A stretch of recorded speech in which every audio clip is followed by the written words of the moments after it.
Hai semuanya, perkenalkan saya Retno Tanding Suryandari dari Program Studi Magister Manajemen Fakultas Ekonomi dan Bisnis Universitas 11 Maret.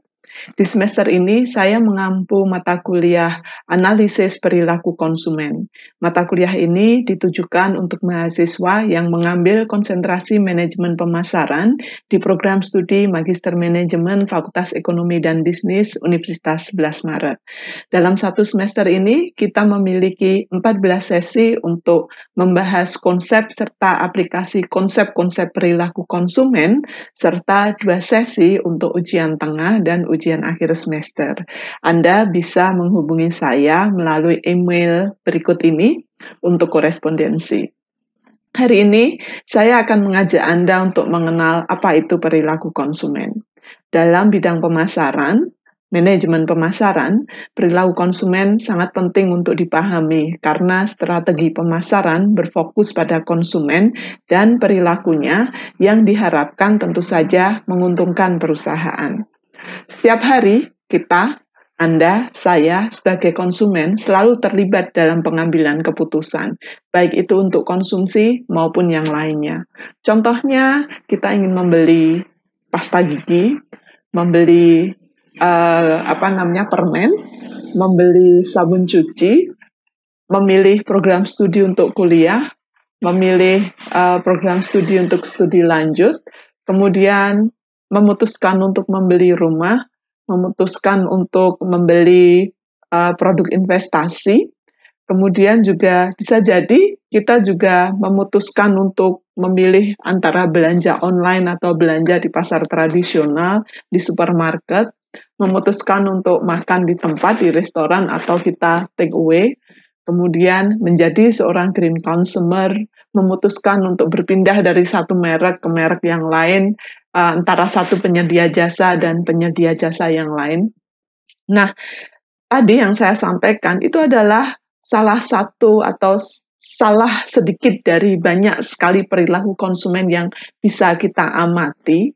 Jadi yang bisa kita amati sebenarnya keputusan akhirnya, berpindah dari satu merek ke merek yang lainnya, sabun mandi merek apa yang dia pakai, pasta gigi merek apa yang dia pakai, itu adalah yang bisa kita amati. Tetapi proses untuk sampai pada pada keputusan akhir itu biasanya kompleks, ada yang sederhana, dan itu yang akan kita pelajari di dalam perilaku konsumen. Secara singkat, perilaku konsumen itu bisa didefinisikan sebagai semua aktivitas yang dilakukan oleh konsumen yang dimulai dari saat konsumen mengenali kebutuhan, kemudian masuk dalam proses pengambilan keputusan, kemudian keputusan pembelian konsumen, keputusan membuang sisa konsumsi, hingga pada tahap evaluasi pasca konsumsi. Nah, kita bisa lihat di sini.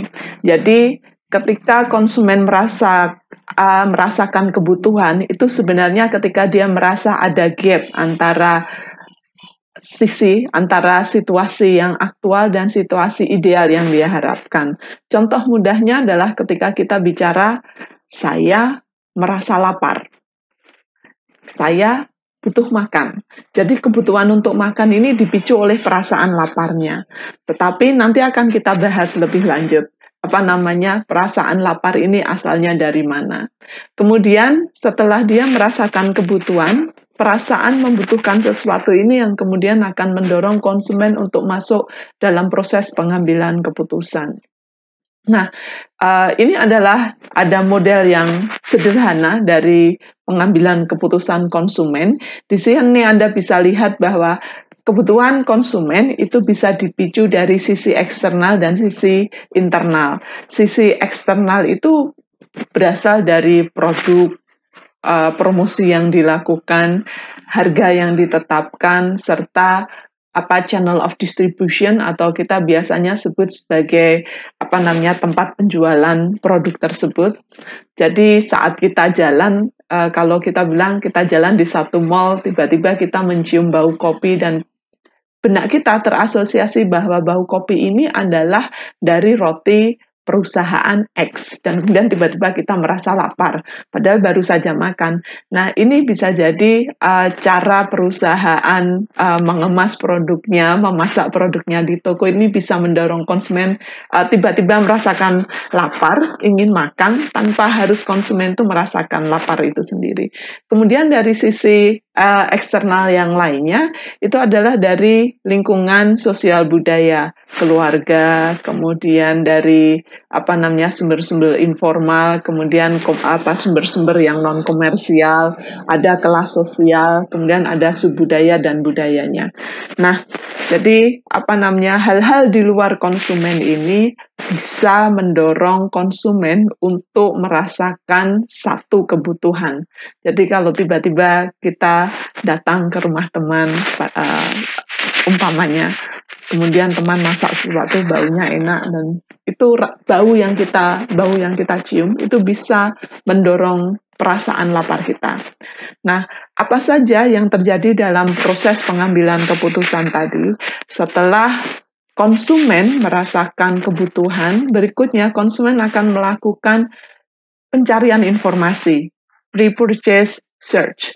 Jadi, dalam pre-purchase search dan kemudian evaluasi alternatif dari produk atau jasa yang akan dipilih oleh konsumen, ini biasanya akan dipengaruhi oleh internalnya konsumen. Apa saja? Yang pertama ada motivasinya, kemudian ada persepsi konsumen, kemudian ada proses pembelajaran konsumen. Maksudnya proses pembelajaran ini begini. Konsumen ketika dia sudah belajar atau dia sudah pernah mengalami atau orang lain mengalami bahwa kalau dia lapar tidak segera makan, nanti perutnya akan sakit. Ini proses pembelajaran. Hal-hal seperti ini biasanya masuk di dalam benak konsumen sebagai bagian dari memorinya, sebagai bagian dari pengalamannya yang akan membentuk pola bagaimana konsumen tersebut nanti mengambil keputusan. Kemudian ada personality-nya, kepribadiannya, dan kemudian ada sikap konsumen.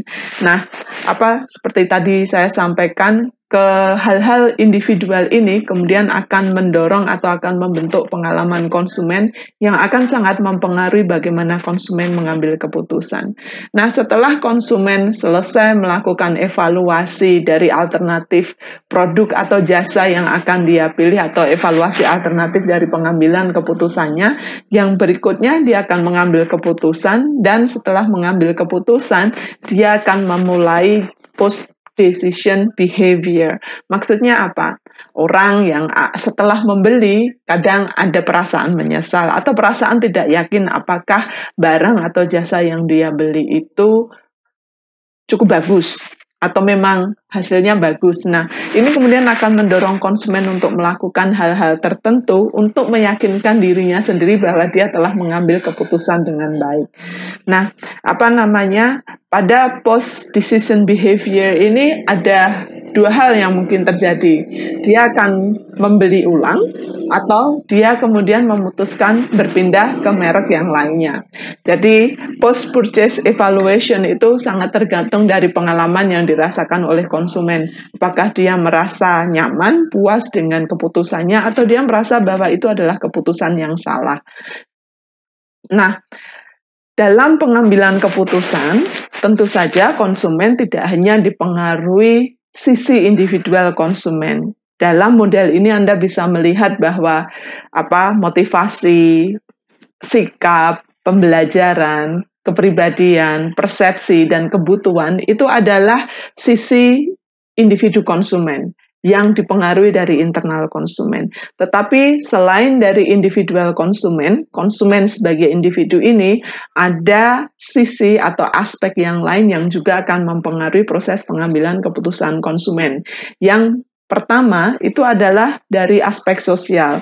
Kalau kita bicara aspek sosial ini, kita bicara tentang keluarga, kita bicara tentang kelompok teman yang dekat, peer group, kita bicara tentang kelompok kelompok satu angkatan, alumni, itu adalah kelompok-kelompok sosial. Kemudian orang-orang yang menjadi aspirasi kita sangat memuja seorang Beyoncé umpamanya. Nah, apa yang dilakukan oleh Beyonce itu bisa jadi akan mempengaruhi cara kita dalam melakukan konsumsi.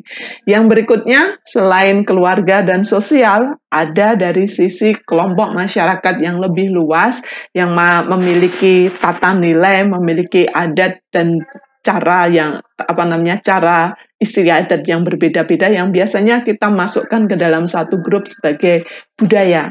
Jadi budaya yang kita miliki akan juga mempengaruhi akan membentuk pola konsumsi kita. Sebagai contoh, orang Islam karena haram untuk memakan daging babi dan turunannya, tentu saja itu akan membentuk pola konsumsinya. Dia tidak akan makan daging babi, dia juga tidak akan minum alkohol tentu saja.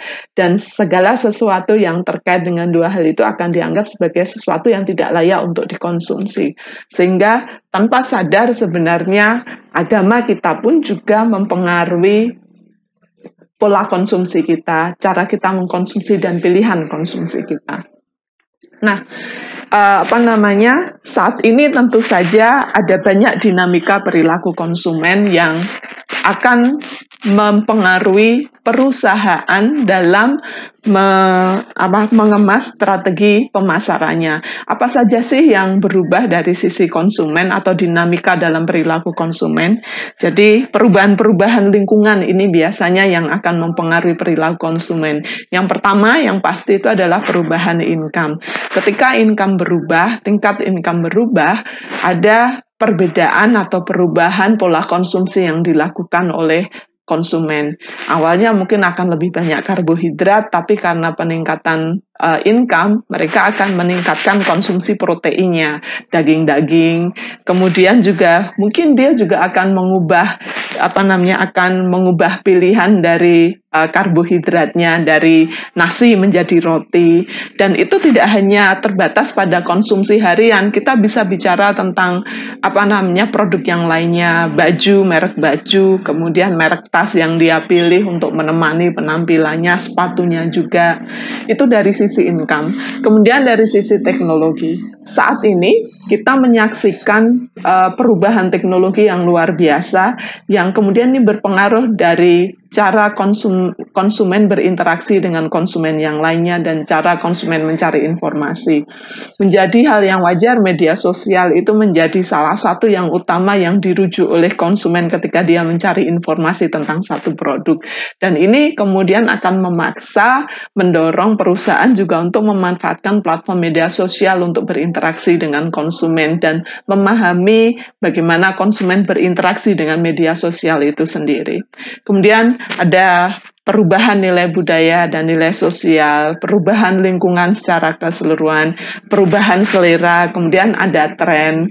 Kalau saat ini karena pandemi COVID-19 ini kita banyak mengalami pembatasan sosial, ada banyak di rumah, maka ada perubahan juga. Banyak orang yang kemudian mencoba untuk memasak sendiri di rumah. Konsumsi tepung menjadi lebih tinggi karena banyak orang yang praktek untuk membuat roti dan seterusnya. Nah, ini semuanya akan kita pelajari di dalam perilaku konsumen.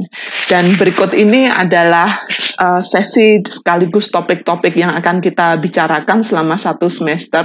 Yang pertama, segmenting, targeting, and positioning. Kemudian konsumen sebagai individu, di mana dalam konsumen sebagai individu ini kita akan mempelajari tentang motivasi, kemudian persepsi, proses pembelajaran, kepribadian, serta sikap serta pembentukan sikap konsumen. Kemudian konsumen dan proses komunikasi, di mana dalam konsumen dan proses komunikasi ini kita melihat model-model komunikasi yang bisa dikembangkan untuk mendekati dan berinteraksi dengan lebih efektif dengan konsumen. Kemudian juga kita akan mempelajari konsumen sebagai bagian dari kelompok sosial dan budaya, bagaimana silang budaya, cross culture, kemudian global culture itu akan mempengaruhi pilihan sekaligus pola konsumsi konsumen. Kemudian yang berikutnya ada topik riset dan etika dalam perilaku konsumen, dan dua sesi yang saya sebutkan tadi, ujian tengah semester dan ujian akhir semester. Mata kuliah ini akan menggunakan buku textbook yang dikarang oleh Shifman dan Kanuk, Consumer Behavior Shifman dan Kanuk, tapi tentu saja tidak menutup kemungkinan dari mahasiswa untuk membaca buku perilaku konsumen yang lainnya. Saya berharap bahwa Anda semua akan sangat menikmati kelas analisis perilaku konsumen ini. Tentu saja kita akan banyak membahas diri kita sendiri juga sebagai konsumen di dalam kelas ini. Terima kasih, kita berjumpa dalam sesi yang selanjutnya.